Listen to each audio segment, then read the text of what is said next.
ઓમ નમો નારાયણાય. તો શ્રી કૃષ્ણએ જ્યારે કુરુક્ષેત્રની અંદર હારેલા અર્જુનને પોતાના હથિયાર ઉપાડી અને યુદ્ધ કરવા કહ્યું, ત્યારે અર્જુનને જ્ઞાનનો અને જીવનનો એ માર્ગ બતાવે છે કે જ્યાં કોઈ હારતું નથી, કોઈ જીતતું નથી, બસ સત્ય જીતે છે અને સત્ય માટે લડવાનું છે. તો ચાલો આપણે એ ગીતા વિશે સાંભળીએ અને આપણા જીવનમાં જે કોઈ એનાથી ઉન્નતિના દ્વાર ખુલે એને સ્વાગત કરીને સ્વીકારીએ. તો અધ્યાય પહેલો, અર્જુનનો વિષાદ યોગ.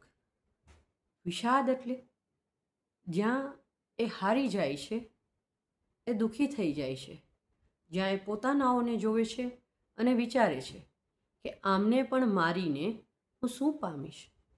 કદાચ બધું જ મને મળી જાય અને મારે જેની સાથે સુખ વેચીને ખાવાનું છે એ જ નહીં હોય તો હું શું કરીશ?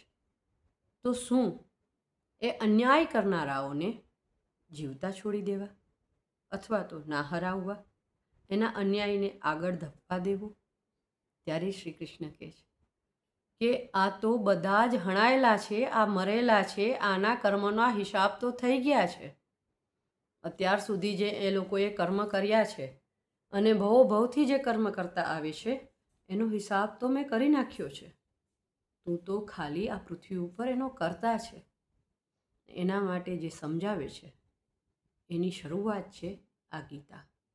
તો ચાલો ગીતાના વિષાદ યોગ વિશે થોડું વાંચીએ અથવા સાંભળીએ. શ્રી ગણેશાય નમઃ. ઓમ નમો જીહાદા વેદ પ્રતિપાદા જય જય સ્વસંવેદા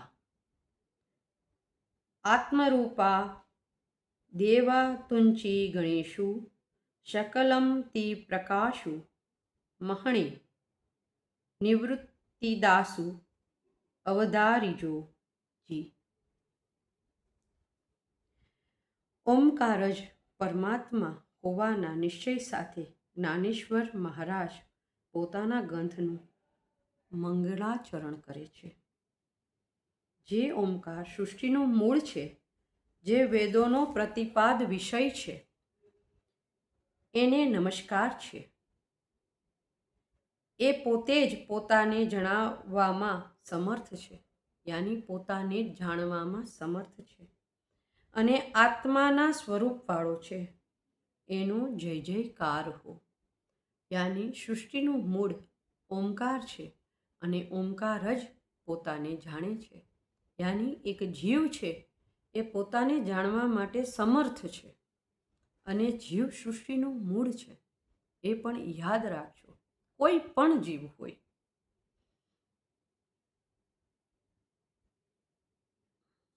એ પોતે જ પોતાને જાણવામાં સમર્થ છે અને આત્માના સ્વરૂપવાળો છે. જેનો જય જયકાર હો એ દેવ સઘળાની બુદ્ધિને અલૌકિત કરનારા ગણેશજી તમે છો. અખિલ વેદ આપની મૂર્તિ છે અને વેદના અક્ષર આપના શરીરની શોભા વધારનારા છે. સ્મૃતિઓ આપના અવયવ છે, જે સૌંદર્યની ખાણ છે. 18 પુરાણો આપના મણિ આભૂષણ છે. એમનાથી પ્રતિપાદી તથ્ય જ રત્ન છે અને છંદબુદ્ધ શબ્દરચના સુવર્ણ છે. ઉત્તમ શબ્દોની પસંદગી એ ગણેશના રંગીન વસ્ત્રો છે. એમાં જે અલંકાર છે તે એ વસ્ત્રોમાં ગૂંથાયેલા ચમકતા જરીગોટા છે. એ કાવ્યો અને નાટક વગેરે જે જોવાથી જ પ્રસન્નતા તેમજ આશ્ચર્ય થાય છે. જ્યારે અદ્ભુતને આપણે જાણવાનો પ્રયત્ન કરીએ ત્યારે એના શણગાર શબ્દોને આપણે વર્ણવીએ છીએ, પરંતુ એ અદ્ભુત છે એને જાણવાની આપણી ઉત્સુકતા વધતી જ જાય. ત્યારે શબ્દોથી આ વર્ણન કર્યું છે. આપની રણકાર કરતી નાની નાની ઘૂઘરી છે. જે અર્થભર્યો છે એ જાણે એમનો મધુર રણકો છે.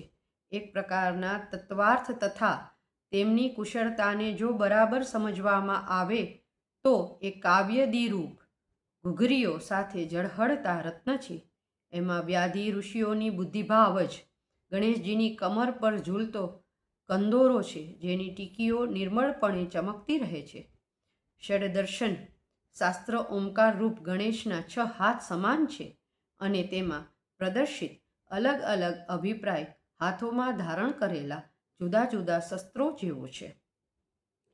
કદાચ તું તર્કશાસ્ત્રનું પરશુ છે, ન્યાય દર્શન અંકુશ છે, વેદાંત દર્શન બ્રહ્મજ્ઞાનથી ભરેલું મોદક છે, વાસ્તવિકતાના શારીરિક સૂત્ર દ્વારા ખંડિત ચાર્વાક અને બૌદ્ધ મત એક હાથમાં તૂટેલા દાંતની જેમ શોભી રહ્યા છે.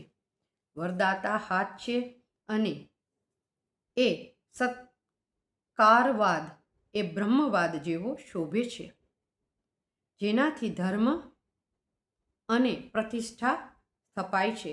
તે આ મૂર્તિઓનો અભય કર છે, જેમના કેવળ મહાસુખરૂપી પરમાનંદ ભરેલો છે. આ અત્યંત નિર્મળ વિવેકી સીધી સૂંઢના જેવો છે.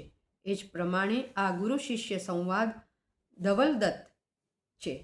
જ્ઞાન દ્રષ્ટિ સૂક્ષ્મ નેત્રરૂપ છે અને પૂર્વ તથા ઉત્તમ મીમાંસા કાનના સ્થાને શોભે છે.